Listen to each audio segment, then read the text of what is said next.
بسم اللہ الرحمن الرحیم۔ اللہ کے نام سے جو رحمان اور رحیم ہے۔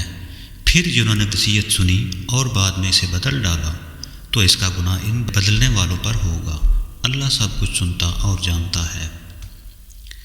البتہ جس کو یہ اندیشہ ہو کہ وصیت کرنے والے نے نادانستہ یا قصداً حکم تلفی کی ہے اور پھر معاملے سے تعلق رکھنے والوں کے درمیان وہ اصلاح کرے تو اس پر کچھ گناہ نہیں ہے۔ اللہ بخشنے والا اور رحم کرنے والا ہے۔ اے لوگو جو ایمان لائے ہو، تم پر روزے فرض کر دیے گئے جس طرح تم سے پہلے انبیاء علیہ السلام کے پیرووں پر فرض کیے گئے تھے۔ اس سے توقع ہے کہ تم میں تقویٰ کی صفت پیدا ہوگی۔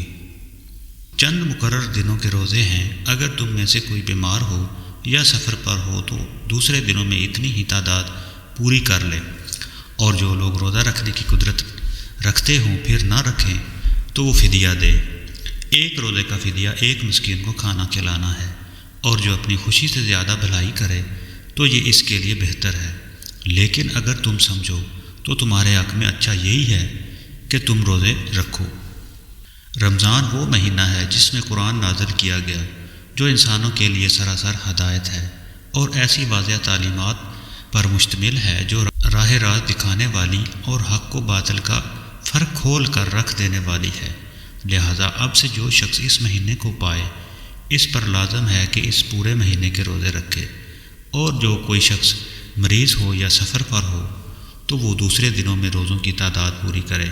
اللہ تمہارے ساتھ نرمی کرنا چاہتا ہے، سختی کرنا نہیں چاہتا۔